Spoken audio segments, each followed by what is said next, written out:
welcome back to my channel. I'm Brittany. Something I've been trying to do lately is branch out and try different genres and things that I normally don't try, like with reading or with TV shows and movies. It's how I found Firefly, Star Wars, Supernatural, Doctor Who, stuff like that.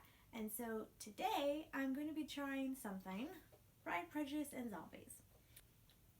I'm not going to lie to you, my first reaction to this was that it was a disgrace to the name of Jane Austen. And I'm still kind of in that boat. Vampires, werewolves, zombies aren't really my thing. I think the only werewolf that I like is Remus Lupin, and I would definitely say that he doesn't fit the typical werewolf box, if that makes any sense. I don't know.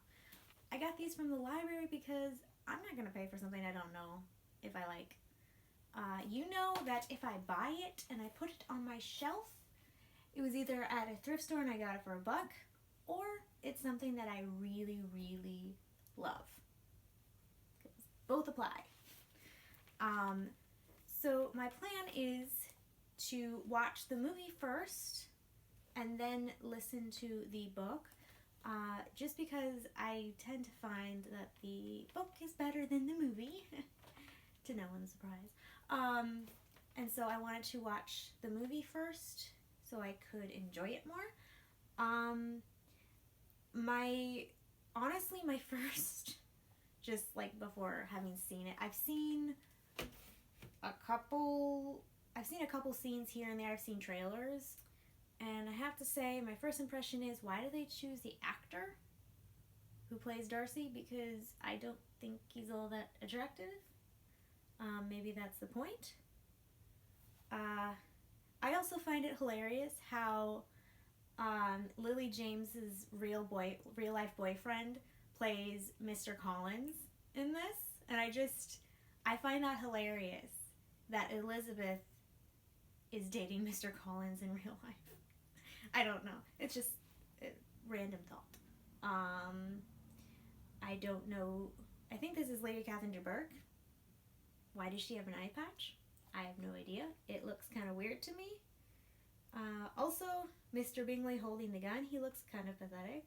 But I have to say, I kind of love the poses that Elizabeth and I think that's Jane and Lydia. I don't know. I haven't watched it. I'm not familiar with anything. But I kind of love like they're about to kick butt poses, even in their gowns. So I am for that. I love that. So it's kind of a toss-up right now. I really am not a big fan of zombies. So I think that is going to be the biggest pitfall of this. If I can just forget about zombies and just enjoy it as it is. I'm not really a big fan of post-apocalyptic style either. I did get the Hunger Games, the first book, for 25 cents at like a thrift store to try it out, and I just haven't gotten past the first page. So I don't know if this is going to work for me, but. Okay, so here I am on the couch, cuddling with Zoe, about to watch Pride, Prejudice, and Zombies.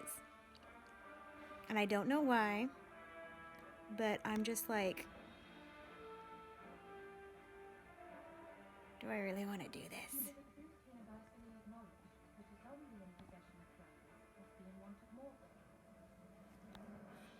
Want of more brains? Okay, you're sticking your nose down my shirt. Look at her. At least I have her to protect me, right? Well, at least cuddle with me. Because my puppy's adorable. Okay, so I just finished the movie. It wasn't horrible, but it wasn't necessarily good either. I mean, I loved watching Elizabeth and Darcy fight. I mean, that was awesome. Watching Elizabeth fight Lady Catherine de Bourgh was hilarious. I also love the added, like, in the end when she's like, I don't know which I admire more, your skill as a warrior or your resolve as a woman. And it was kind of like mutual respect after that, which I loved. But I don't know. I'm still not into zombies. The whole eating brains thing was gross. Yeah. Although I was expecting more gore, which is weird. So, yeah. Not that I wanted more gore, I just expected more.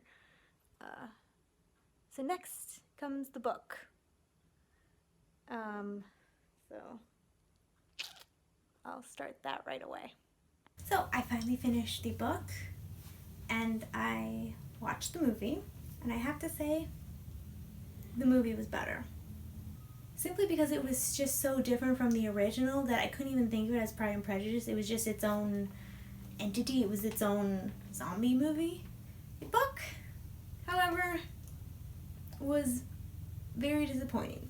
When I first started it, I was like, oh, so cool. It's literally, they just took the original Pride and Prejudice and just added some zombies. That was like for the first chapter. Maybe not. Maybe like the first couple pages. I was like, oh, okay, maybe I can live with this. And then, boom! They hit you over the head with all the deadly arts this and deadly arts that. Like the dojo and other terms that I don't know what they mean. And I can honestly say, walking away from this book, I still don't know what they mean. As far as for world building, what you do is you try to introduce the audience to the world in a way that it explains the world so they can understand the world, but it's not beating them over the head with it, which I kind of felt they did with certain aspects of the zombies. They had to explain how the plague happened, which I get. They had to explain the fact that the Bennet sisters are masters of the deadly arts. That I get. But it was just so, like, they just kept saying it over and over and over again. To the point where I'm just like, I get it. They're, how do they say it? They're the brides of death. I get it. Move on. Tell me something different about the, culture of it or something. I don't know. It was just too much. I wrote down a bunch of thoughts as I was reading. Some of them I won't go into because some of it was just like, oh, they had this there and they had this person say this. The difference between the book and the movie. But I won't go through all of that because there's a lot. I feel like they were too frank.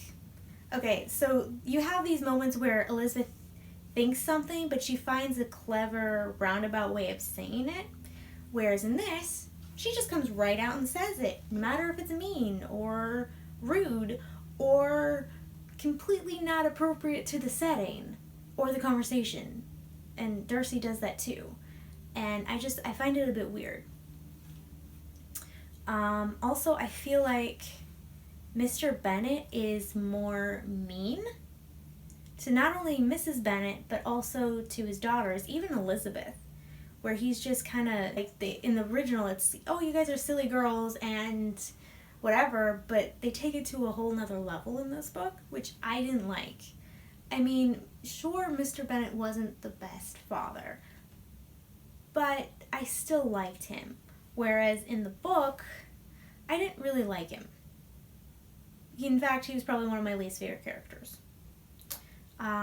Also, pertaining to him, apparently, when he took the girls to master the deadly arts in Japan, wherever they went, I don't know, they kept saying it, he was with them, and apparently he kept taking different women to his bedroom at night. And Elizabeth didn't like that, and so her master literally whipped her for her insolence. I'm sorry, but I think it's kind of natural for a child to be like, hey, Dad, why are you cheating on my mom? It's a little weird. I think that's normal. Plus, they kept, like, going into, like, how their master would humiliate them or literally cause physical pain to help build their endurance and make them better warriors. And I'm just like, what? This just seems weird. I also felt like Lizzie was too bloodthirsty. Like, for example, when she's at Rosings, she fights some of Lady Catherine de Bourgh's ninjas, and the very last one that she kills, she literally rips his heart out and starts to eat it. And they even describe how the blood dripping down her chin and onto her dress. And she's reveling in her victory, that she's killed all these people. And I'm just like, what? I didn't like that. That was just too weird for me. Literally eating somebody's beating heart. It's a little weird. There were also too many ball jokes, or a phrase that they kept using is something to the effect of how his pants would cling to the most English parts of him. And I'm just like,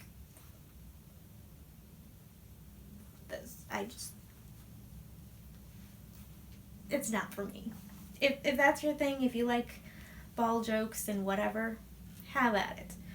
I don't, and I felt like it was out of place considering the time period. I mean, even with the zombies, I still feel like some of the social premise, or, you know, like what was socially acceptable in those days should have been a little bit more prevalent in the book.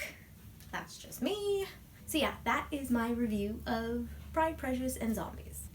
If you have any suggestions for any books that I should try next, feel free to leave them in the comments below. But thank you for watching, and I'll see you next time. Bye!